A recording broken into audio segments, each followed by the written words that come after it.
if you're looking for beginner readers book sets, then this video is for you, because we are going to see together an incredibly popular beginner readers book set, Pop Books Set 1. You might be wondering what makes pop books so popular, if they're really so special, if they are worth it, how to use them, etc, etc. Don't worry, we will cover all of that in this video. However, before we start, I just wanted to give you a little bit of context and information on beginner readers in general. I think it is really important that you're aware of the information that I'm about to share with you before you choose any set of books for your child of a student. When it comes to beginner reader books, you have two options: level books and decodable books. Decodable books, also called phonetically decodable books or simply phonics books, allow children practice their phonics skills. The text used in decodable books has words that the children are able to easily sound out. In other words, the text is aligned with the phonics level that children have at that point. On the other hand, stories in level books use text that first of all is not necessarily aligned with the child's phonics level, and secondly, the use of guessing strategies is facilitated. The guessing can be facilitated by the pictures on these books that basically reveal the story,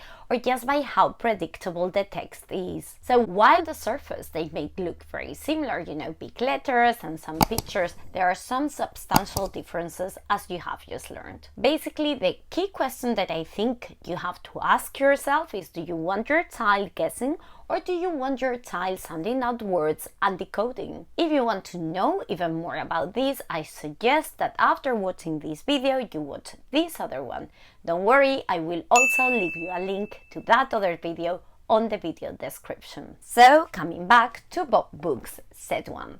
Pop books fall on the category decodable books. In my opinion, decodable books are the best option when you're working with children that are just getting started at learning to read.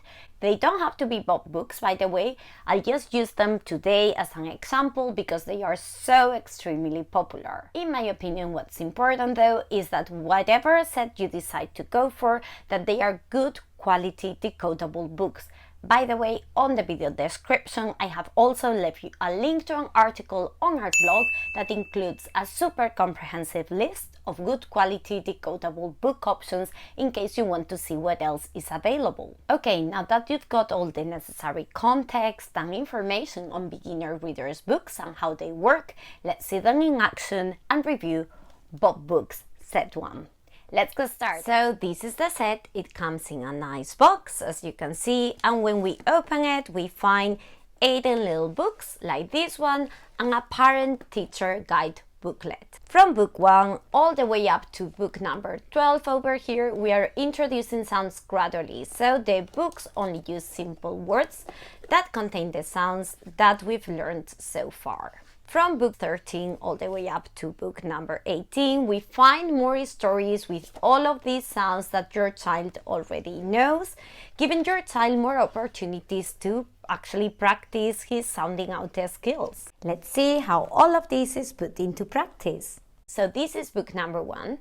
To read this book successfully using his or her sounding out skills, your child has to know the sounds for the letter M as in moon, A for the letter A as in apple, T for the letter T as in table, and S for the letter S as in sun. The text in this book only includes words containing those sounds. This information, as you can see, is on the first page of the reader. The story in book number 1 is really simple, but it doesn't really matter. What you want is for your child to practice his or her blending skills and give him or her the amazing feeling of being able to read a book with what she knows or what he knows and nothing else. Next, book number 2, we introduce new sounds. K for the letter C as in cat, D for the letter D as in dog. We have new sounds to remember and to put into practice to be able to read the words in this book. Next, book number 3, we introduce new sounds. O for the letter O, H for the letter H, G for the letter G, R for the letter R. I guess you get the idea.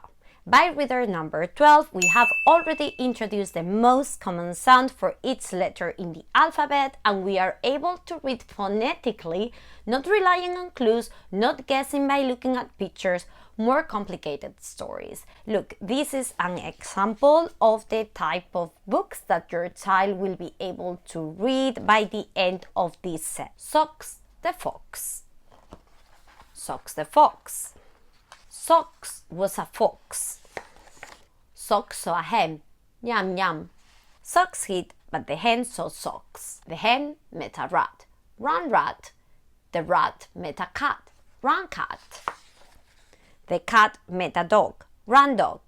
The dog met a pig. Run pig. Okay, I guess you get the idea of the kind of level your child will have by the end of set 1. What about high frequency words, you might be wondering?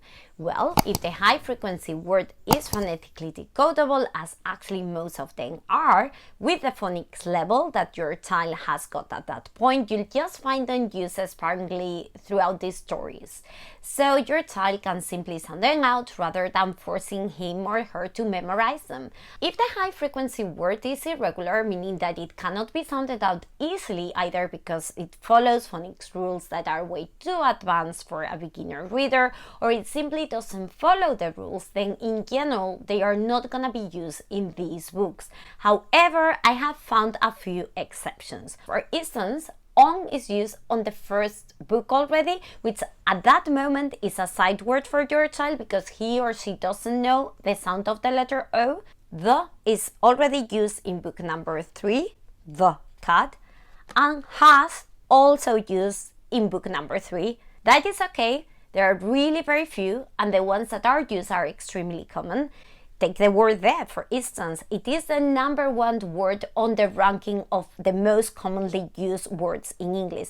So it is actually good for your child to be exposed to them little by little. However, a little bit of criticism here. From books 1 to 12, there's no actual warning that these irregular words are going to be used in these stories, and they don't really give you any guidance on how to approach them. Later on, from books 13 to 18, you can find that information here on the very last page of the book where it says sight. But that is not the case on the first books. I know this is probably just a minor detail, but I do not like it, and I thought I should share it with you because I think it could even be cause for confusion both for you and your child. Let's see how to use these books when you're just getting started. When you're just starting with your first book, it is a good idea to model first. You can do that with the first 2 words of the book, or you can use a couple of words from a word list that is in line with your child's level of phonics if you want to give your child the experience of reading the entire book all by herself or himself. Let's say you are doing it with the book. Point to each sound that you're reading with your finger and then read the entire word like this. At, mat. At, mat, at, sat.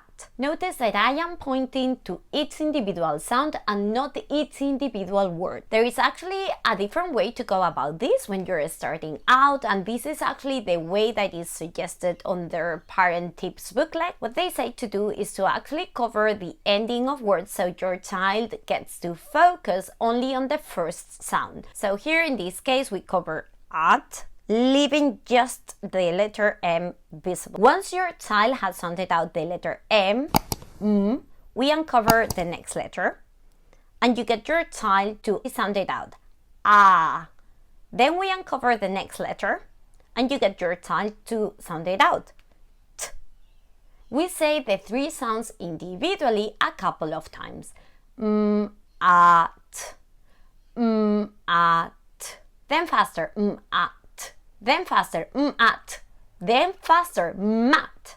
As I mentioned before, that's explained on the parent-teacher guide that you also get with the collection, with some useful tips and some stickers. And by the way, you also get a door handle and a bookmark that unfortunately I wasn't able to find.